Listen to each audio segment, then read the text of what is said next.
will never hear us accusing you of not being a Muslim.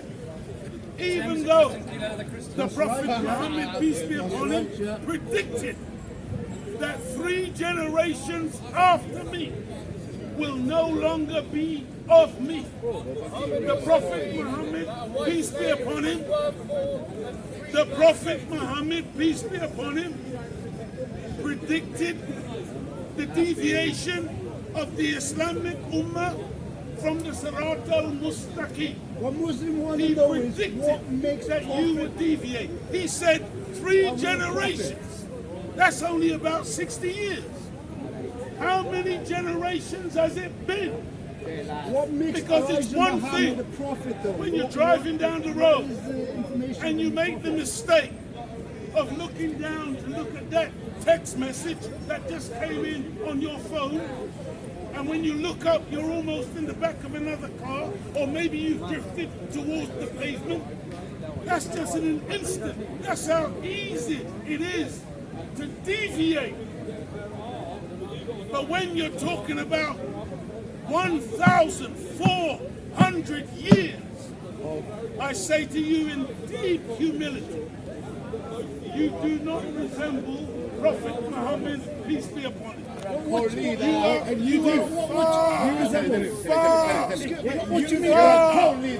By that? Go back to the teaching of Muhammad. He was on the far from that man. The son of Elijah Muhammad. He was a true Muslim. And so what I would say to you back to Islam is you need to humble yourself. Go back to him. And you need he was a true to go back to school. The nation back to true Islam. You need to pick up the Holy Quran. Go back to what is and take the instruction of Prophet Muhammad, peace be upon him. And the instruction is read. Read. Stop following your imams. Stop following your scholars who have messed up. And so today, you have over 70 sects. So-called Muslims, all of them against each other. Some of them don't like Sufi Muslims. Some of them say, if you wear a gold ring, oh, that's haram. I mean, the Holy Quran describes it. The Holy Quran says, you strain at a gnat while you swallow a camel. In other words, little things excite you. But the big thing, you have none of it. So, in my conclusion, you notice that they've got to come around here to get some of the action. You said 3,000 years, because has nothing to do with religion. Ordinarily, but whenever the nation is found, they're going to come. And by the way,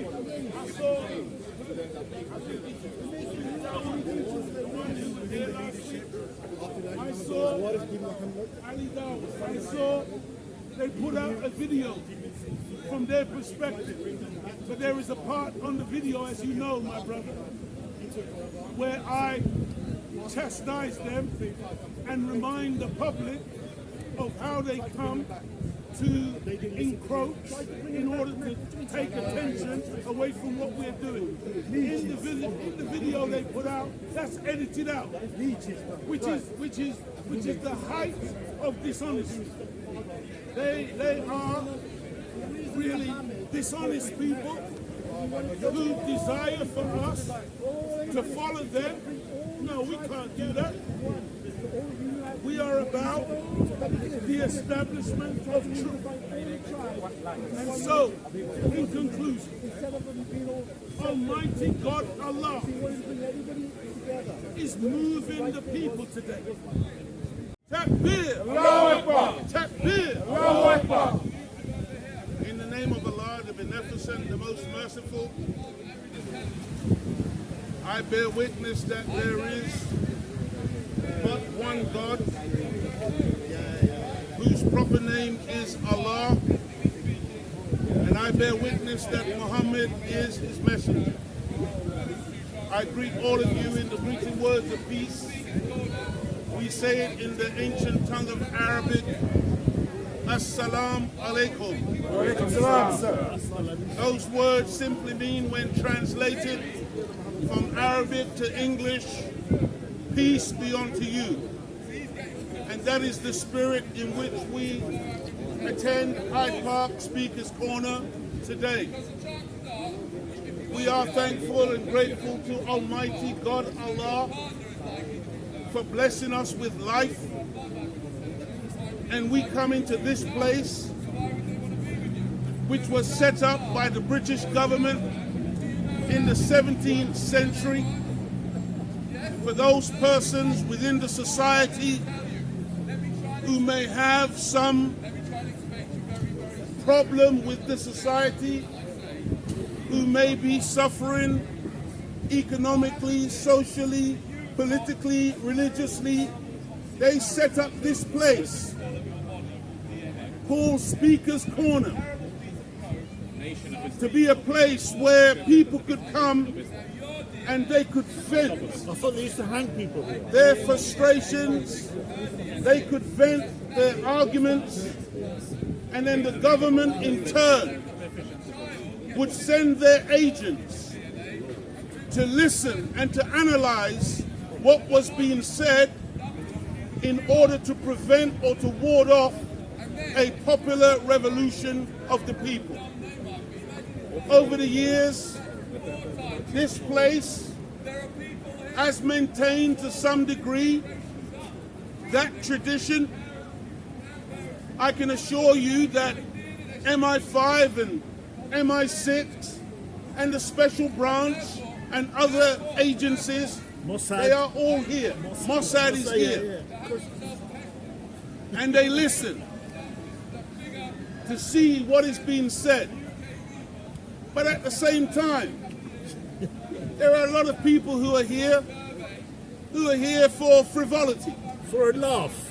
They're here for sport and play. They're here to have a laugh. What's wrong with that? And so my suggestion to you is that if you're here for a laugh, you want to have some fun and games, you want to mock some people, my humble suggestion to you is that you keep moving to my right and your left, and I guarantee you, you will find plenty of fun and games in the park today. However, if you choose to remain here and you don't like truth, and you have a problem with black men who are uncompromising when it comes to truth, you're standing in the wrong place, because that's what we are all about as members of the Nation of Islam, following the teachings of the Most Honorable Elijah Mohammad and the guidance of the Honorable Minister Louis Farrakhan, a man who the British government is so fearful of that they have banned him from this country since 1986. Including Gaddafi. And the idea behind that ban was that the Nation of Islam should never take root on the British homeland, on British soil. But as you can see, they have dismally failed, because the Nation of Islam is here, and we are here to stay. That's right. We are not going anywhere. How many members do you have? Because we have fought, bled, and died in order for this country to be what it is today. That's the black man and woman. We also served this country and the West for over 400 years, free of charge. And the only thing that we lost was our lives, our sweat, our blood, and our tears in building the Western Hemisphere. And so we believe that we have a stake here. We believe that we are qualified to make comments about what's going on in this country, what's going on in Europe, what's going on in the world. Because we are. When you look at a black man, you may not know this, but when you're looking at a black man, you are looking at the original man. We are the original people of the earth. We don't say this based on arrogance. We just say this based on actual facts. No people could be on this planet unless they came via the womb of the black woman and the seed of the black man. We are the mothers and fathers of civilization. That's how we come to be here today. Now, before I go further, I want to bring you greetings from the Honorable Minister Louis Farrakhan, who is our divine leader, teacher, and guide.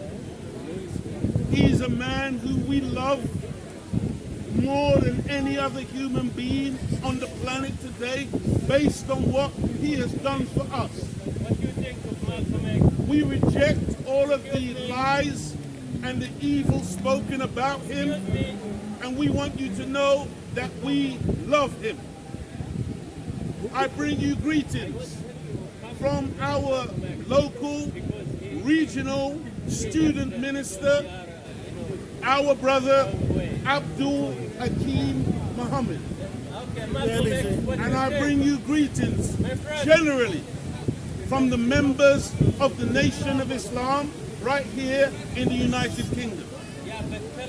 Now today, what we want to do is to continue with our subject from last week, which is specifically addressing the issue of the current war that is raging in Ukraine, and which is not confined to Ukraine, but which is not a war of Russia versus Ukraine, but is in fact a proxy war being fought by America, Britain, and NATO and the Western powers against Russia, Who's winning? Ukraine as cannon fodder. This is the reality of the conflict, the war, which is currently raging.